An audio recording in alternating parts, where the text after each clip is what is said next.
수능의 그날까지 여러분과 함께 러닝메이트 조정식입니다. 2021학년도 수능 앞두고 있는 수험생들에게 이제 전날 마지막 캐스트가 되겠네요. 지금 이제 막판입니다. 그죠?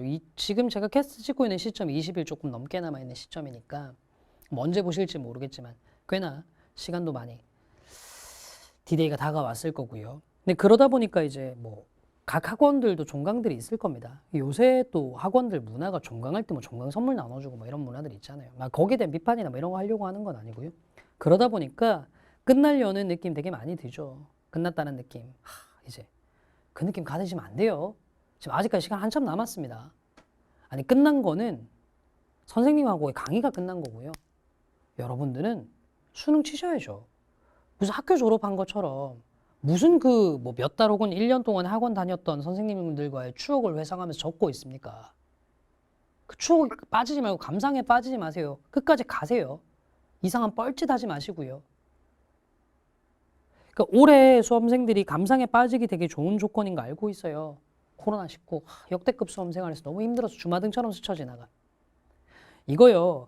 지금이야 여러분들이 수험생이니까 주변에 있는 분들이 여러분들한테 위로와 뭐 이런 뭔가 지금 그 상황에서도 수험 생활을 버티고 있는 거에 대한 뭐 심심한 존경 뭐 이런 것들을 표할 수 있겠지만 시간 지나고 나잖아요. 정말 미안한 얘기인데 수능에서 남는 건 결과밖에 없어요. 10년 뒤, 20년 뒤에 한번 생각 한번 해보세요. 야, 내가 그때 코로나만 아니었어도 이 대학을 갈 수 있었는데 라고 얘기했을 때 네 주변에 있는 사람이 그 말을 다 받아줄까요? 안 받아줍니다. 정말 미안한 얘기지만 수능에서 굉장히 중요한 건 결과입니다. 수능에서 중요한 건 결과예요. 결과를 만들기 위해서 끝까지 다가가셔야죠. 이게 현실적으로 맞는 얘기죠. 아니 또 그런 얘기 하시는 분들 있을 거야. 선생님 과정도 중요하죠. 중요할 수도 있겠지. 근데 너는 과정만을 위해서 지금 이 1년 동안 공부한 거 아니잖아. 무슨 올림픽 정신이에요? 참가 의의를 두게? 그런 거 아니에요. 20일 남아있는 시간 동안도 끝까지 좀 달리세요. 이상한 생각 하지 마시고요. 선생님 그러면 지금부터 열심히 하면 기적이 올까요? 냉정하게 말씀드릴게요. 기적이 어디 있습니까? 아니 가끔 가다가 있을 수도 있겠죠. 근데 지금 이 캐스트를 보고 있는 학생들에게 모두 다 일어날 수 있는 일이라면 그건 기적이 아니에요. 기적은 10만 명, 20만 명, 30만 명 중에 사람에게 한 번 정도 있을까 말까 한 게 기적이죠. 근데 뭘 보면서 전부 다 뭐 20 며칠의 전사 가능 기적을 노린다? 없습니다. 없다고요. 선생님 근데 우리는 왜 해야 되죠? 이유가 있죠. 여러분들이 생각하는 큰 기적은 수능 시험장에서 안 올 가능성이 높아요. 갑작스럽게 내가 찍은 문제를 다 맞춰. 이런 일이 어디 있습니까? 세상에 그런 일이 얼마나 있겠냐고요. 그런 기적이 올 가능성은 없어요. 그렇지만 시험장에서 사소한 기적은 올 수 있어요. 영어로 얘기를 해볼까요? 내가 20 며칠 동안 열심히 공부한 연계 지문이 수능 시험 당일날 그냥 툭 나오는 겁니다. 이건 사소한 기적일 수 있죠. 근데 이 기적을 가만히 한번 생각해봐. 이 기적은 하늘에서 떨어진 게 아니라 여러분들이 만든 겁니다. 제가 그래서 비유적으로 이 말씀 정말 많이 드리거든요. 올해는 제가 수험생들 워낙 힘들어하니까 얘기 안 했는데 지금 얘기하겠습니다. 이겁니다. 살다 보면요. 진짜로 운 좋아서 길 가다가 길가에 떨어져 있는 지갑을 줍거나 지폐를 주울 수 있는 날이 있을 수도 있습니다. 피디님 그죠? 좀 더 심한 사람은 뭐 얼마 전에 보니까 신문에 그런 일들도 있던데 로또가 당첨되어 있는 복권을 증서를 주울 수도 있어요. 그런 일이 살다 보면 있을 수 있겠죠. 근데 그건 정말 그냥 하늘이 내려준 운인 건데 그 운을 받아 먹으려면 지갑을 주우려면 최소한 땅바닥은 걸으면서 걸어야 되지 않나요? 보면서 걸어야 되지 않나요? 아니 네가 땅바닥도 안 보고 정면만 주시하고 보는데 네 눈앞에 숭근 백덩어리가 있든 간에 안 보일 거 아닙니까? 제가 말씀드린 건 딱 그 정도의 노력이에요. 20 며칠 동안요. 수능 시험장에서 어떤 작은 기적이든 큰 기적이든 올지 모르겠는데 그거 보려면 최소한 땅바닥을 보는 노력은 하셔야 됩니다. 여러분들 착각하시는 게 있어요. 운이 있으면 인생이 풀릴 거다. 맞긴 하거든요. 근데요. 운이 다가왔을 때 그 위에 올라탈 수 있는 건 인간의 노력이에요. 그거 하셔야 됩니다. 그러니까 제발 부탁이니까 남아있는 기간 동안 이 선생님과의 1년이 끝났네요. 추억에 젖어서 그만! 혹시라도 수능 시험장에서 올 수 있는 작은 행운 그걸 잡을 수 있는 현실적인 노력을 합시다. 저도 이제 그걸 조금 보태도록 할게요. 두 가지를 준비를 했습니다. 첫 번째는 구평을 치고 난 다음에 제가 약속을 드렸었죠. 지금 조금 듣기가 패턴이 좀 바뀌었는데 거기에 맞춰서 어떻게 수능 시험장에서 준비를 해야 될까에 대한 얘기부터 먼저 좀 말씀을 좀 드려볼게요. 자, 첫 번째는요. 듣기 중에 독해에 대한 얘기입니다. 듣기 중에 독해에 대한 얘기인데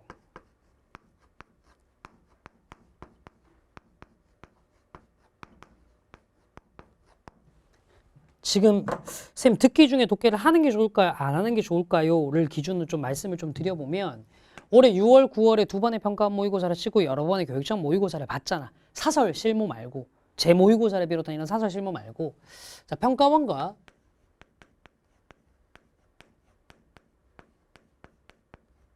교육청에서 나는 그래도 듣기는 만점을 받았어. 그런 사람인 경우는 이거 하세요. 됐죠? 지금 연습하시면 됩니다. 그럼 수능 시험장에서 충분히 하실 수 있어요. 자, 제일 먼저 하셔야 될 건 올해는 굉장히 중요합니다. 수능 가림막이 있죠. 그래서 시험지를 두 개로 분류하셔야 돼요. 영어 시험지가 1페이지부터 8페이지로 이루어져 있는데 실제 시험지가 중간장을 빼면 두 개로 분리가 됩니다. 됐죠? 두 개로 분리된 시험지를요. 반으로 접으세요. 각각. 그래서 한쪽에는 듣기만 이렇게 절반이 모이도록 한쪽에는 독해만 모이도록 이렇게 나눠 놓는 겁니다. 그리고 독해 페이지를 어디를 펼치시냐면 딱 처음부터 4페이지를 펼쳐놓고 시작합니다. 독해 4페이지에 뭐가 있냐면요. 도표, 내용 일치 불일치가 들어가 있는 페이지입니다. 됐죠? 실용문. 그 페이지부터 놓고 시작을 하는데 자, 올해 듣기를 기준으로 얘기하면 자, 1번은 그냥 들으세요. 1번은 그냥 들으세요. 왜냐하면 얘는 수능 시험장이고 하다 보니까 뭔가를 하려고 하다 보면 조금 마음이 불안해져서 쫓길 수 있어요. 그러니까 1번은 아무 생각하지 말고 듣기에만 집중. 차라리 눈을 감고 듣는 것도 좋습니다. 됐죠? 시험지를 안 보기 위한 거예요. 자, 여러분들이 듣기 중에 독해를 해야 될 건 뭐냐면 2번 구간부터 시작해서 1페이지 기준으로 얘기할게요. 10번까지를 최대한 잘 처리를 하셔야 돼요. 선생님, 보통 1페이지에 11번이나 12번, 보통 11번까지죠. 들어가 있는데 왜 10번까지만 처리를 말씀을 하시나요? 라고 말씀하시는데 이유가 있어요. 11번 문제가요. 요새 문제 배치가 바뀌어서 선지가 영어로 나오는 문제죠. 그거 중간에 독해 문제 풀려고 하다가 영어 선지 제대로 못 읽어서 듣기 틀리는 경우가 생길 수 있어요. 그러니까 그거 하지 마시라고. 그래서 2번에서 10번까지 듣기 할 때 2번에서 10번까지 듣기 할 때 자, 조건이 이겁니다. 듣기 문항 사이에 문제 푸는 거예요. 듣기 들으면서 문제 푸시면 안 됩니다. 멀티태스킹 하시면 안 돼요. 그러니까 2번 문제 풀고 답 체크하고 3번 문제로 띵동하고 넘어가기 전까지 짧은 갭이 있잖아요. 그때 조금씩 문제를 푸는 거예요. 피디님 이렇게 얘기하면 이거 무슨 말인지 알겠죠? 그렇죠? 자, 그때 뭘 푸시면 되냐면 25번 도표, 26번 일치불일치, 27번, 28번 실용문 요렇게 풀어주시면 됩니다. 됐나요? 그러니까 아까 시험지를 펼쳐놓으면 4페이지에 이게 있단 말이야. 그러니까 시험지 접어놓고 2번에 10번까지 듣기 이렇게 넘기면서 풀면서 옆에다가는 도표부터 딱 펼쳐놓고 이제 문제를 푸는 겁니다. 이렇게 하면 시험지 앞뒤로 안 넘어가면서 풀 수 있어요. 앞뒤로 안 넘어가면서. 딱 한 번에 펼쳐놓고 듣기 하다가 눈만 돌리면 바로 옆에서 독해를 풀 수 있단 말이에요. 그리고 제가 왜 이 문제를 풀라라고 얘기하냐면 얘들은요 중간에 흐름이 끊겨도 돼요. 그러니까 이런 겁니다. 2번에서 3번 사이의 간격에 내가 25번을 다 못 풀었어. 대부분의 학생들 그렇겠지. 그때 어떡하지? 하고 끝까지 읽어야 될 필요 없어요. 25번에 한 2번 문장까지 읽었어요. 그럼 거기까지만 표시해놓고 나머지 다시 3번 듣기에 집중하시면 돼요. 됐지? 한글로 듣기 들려주는 사람이 발문을 시작할 때 있잖아. 3번. 다음을 듣고 요 말이 나올 때까지는 독해 끝내세요. 됐죠? 그 얘기가 나왔는데도 조금만 더 읽자 하다가 딱 도입부에 듣기 못 들어서 큰일 나는 경우 꽤 많습니다. 한글 발문 나오는 순간 끊고 끝내버립니다. 요 정도 푸시면 돼요. 네 문제. 혹시나 시간 여유가 된다면요. 페이지 하나 더 넘겨서 29번 어법 문제도 풀어주시는 것도 괜찮습니다. 쌤, 어법 문제를 왜 듣기 중에 풀라라고 얘기하나요? 솔직히 얘기해볼까요? 절평시대라서 점점 더 그럴 텐데 여러분 대부분 어법 따지면서 안 풀잖아요. 대충 속발음해보고 맞는 것 같은데 틀린 것 같은데 감으로 풀잖아요. 그리고 글 내용도 크게 지장 없는 경우 많잖아요. 애체. 요거 풀어주시면 돼요. 이것만 목표로 잡으세요. 그 다음에 12번부터 17번까지인데 보통은 요게 전부 다 뭐냐면 16, 17번 빼고는 12, 13, 14, 15 그쵸? 요 네 문제 전부 다 영어로 선지가 나와 있는 문제라서 선지를 읽는데 시간이 꽤 걸립니다. 그래서 요거 문제 풀 때 마찬가지로 듣기 문항 사이에 문제 푸는 거예요. 듣기 문항 사이에 문제를 푸는데 또 적을까요?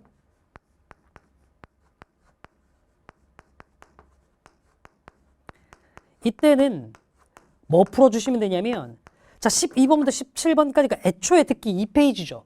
그냥 2페이지에 있는 18번 문항 19번 문항 자 글의 목적과 분위기 심경 문제입니다. 요거 풀어주시면 되고요. 만약에 가능하다면 20번 필자의 주장 문자까지도 풀어주세요. 가능하면. 자, 제가 지금 옆에다가 노란색으로 적어놓은 이 부분은 시간에 되면 풀어주는 겁니다.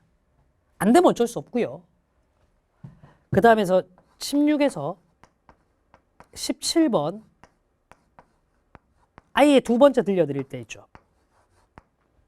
진짜 집중 안 되죠. 독해 문제 풀어야 되는데 듣기는 계속 떠들고 있고 근데 잘 들리지도 않고 막 굳이 들어야 될 이유도 모르겠고 요때 장문 독해 43, 4, 5번을 해놓으시면 됩니다.